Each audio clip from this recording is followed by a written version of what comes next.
Hey guys, welcome back to my channel. Today I'm going to be doing a video that has been circulating around BookTube, and I will leave other people's videos down below because I can't remember off the top of my head who's done it, but I know it's been quite a few people. And that is going back and seeing if my 2017 favorite books of the year stand up. Basically, I'm just seeing if the books I read in 2017 that I said were my favorite of the year are still favorites. I am so intrigued because my reading has changed so much over the past few years. I definitely was not reading mystery thrillers back then, and that's my favorite genre now. I wasn't reading a lot of adult books back then that weren't assigned to me for school. A lot of my books were assigned to me for school because I was an English major. I'm curious because I don't remember at all what I was reading. And I know I wasn't reading as much as I read now, so I definitely had less to choose from. I actually kind of remember filming this video. How old was I? I was like 21. Okay, when I say that, like 2017 weirdly feels like forever ago, but when I say I was 21, like it doesn't feel like that long ago, so that's upsetting. Ooh, the first book I'm talking about. Okay, Salt to the Sea by Ruta Sepetys. I stand by this. Also, it is jogging my memory of what I was reading my junior to first half of senior year. Yeah, I really enjoyed this book. I did cry. It is a wonderful story going back to World War II and a ship that was involved in the evacuation of people out of Germany. This was lovely. I really enjoyed it. I have gotten rid of it just because I knew I probably wasn't going to reread it. That book definitely holds.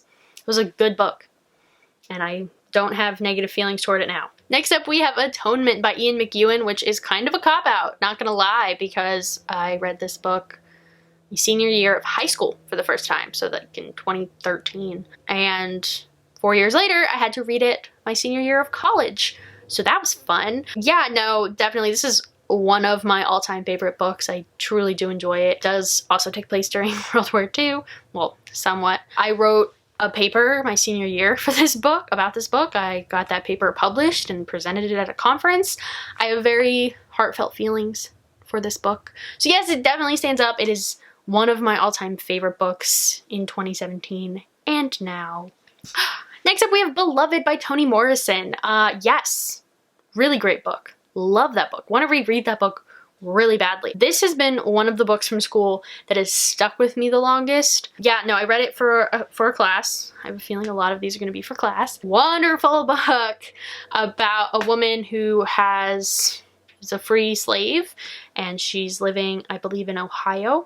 She's living in Ohio, and she's dealing with the death of her baby daughter, and some things start to happen when a woman shows up at her door and named Beloved. It's intense, and it was not at all what I was expecting. Like, I had read Toni Morrison before this, and I kind of had an expectation of what her books were like, and then we started reading this, and I was blown away. And it just has different elements that you're not expecting in it that are just so cool and interesting and heartbreaking, and I was fascinated and enthralled the whole time, and it's definitely one of my favorite books. Wonderfully written novel. Like, it's amazing. It's so good. If you haven't read it, please read Beloved. It's amazing. It's so good. Another book for school, same class, Bitter in the Mouth. This was also a really cool book. I wrote my paper that semester on this book. It is about a girl who is living, I believe, is it North Carolina? I believe it's North Carolina.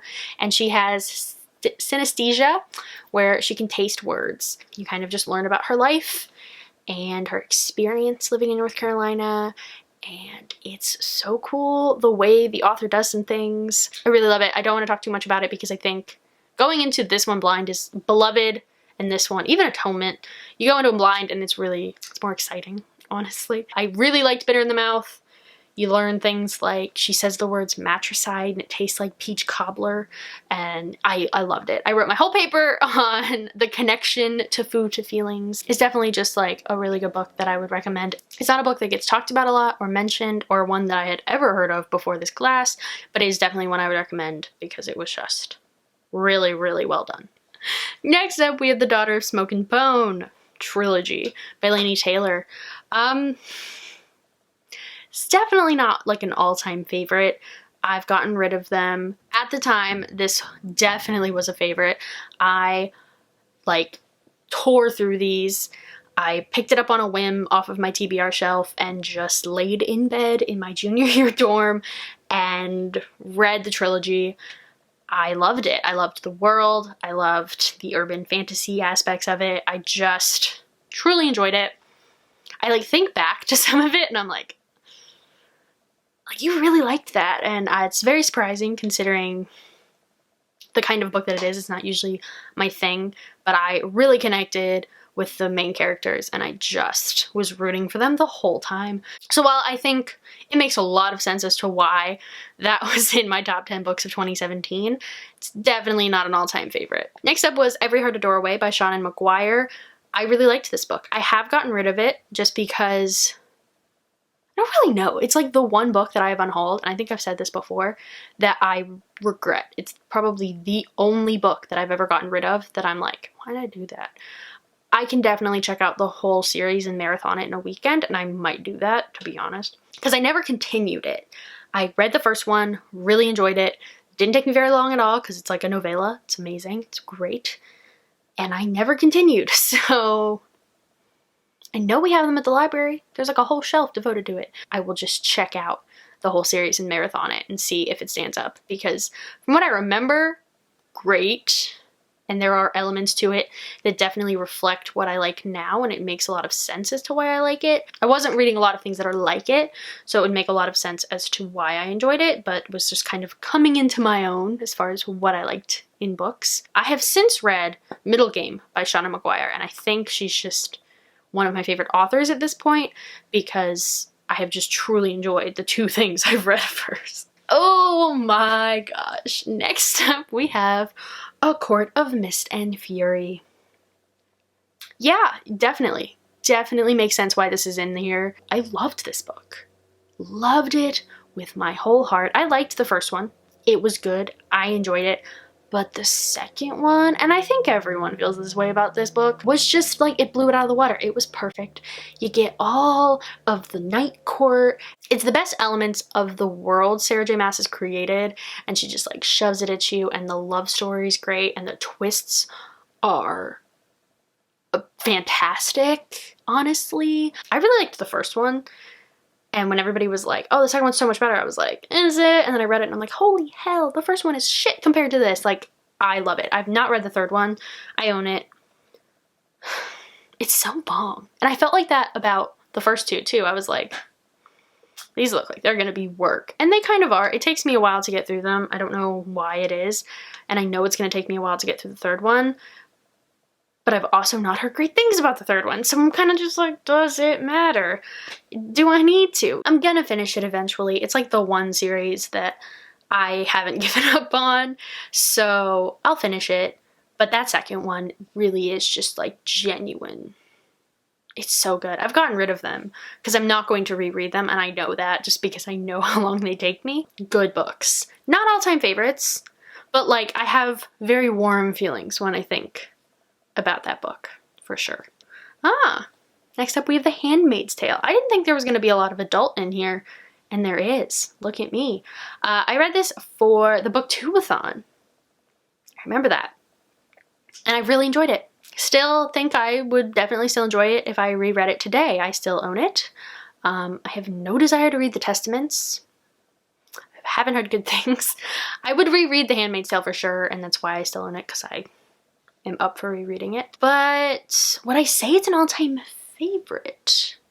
I'm gonna be honest, I don't remember a lot of things as well as I do some other books in this video, but I know I enjoyed it a lot. I think I need to reread it before I decide like all-time favorite or not. But yeah, no, I have definitely still have positive feelings toward it, and I don't like look back and go like, you're full of shit. Next up we have Amy and Roger's Epic Detour, which I also read for the Booktubeathon. I've since decluttered this. I've decluttered all of my Morgan Matson. I still genuinely enjoy Morgan Matson books. Not so much Second Chance Summer. I read that this year, and that really let me down. This is probably my favorite Morgan Matson because I love road trip books, and the way this was structured with like playlists and other things like mixed in. I love different media inside of books. Yeah, this and Probably Since You've Been Gone are up there. I do love Morgan Matson as an author. Didn't love Second Chance Summer, but it's probably because I have outgrown it. But this is definitely not an all-time favorite. I understand why it was on this list because I was thoroughly enamored with this book when I read it, but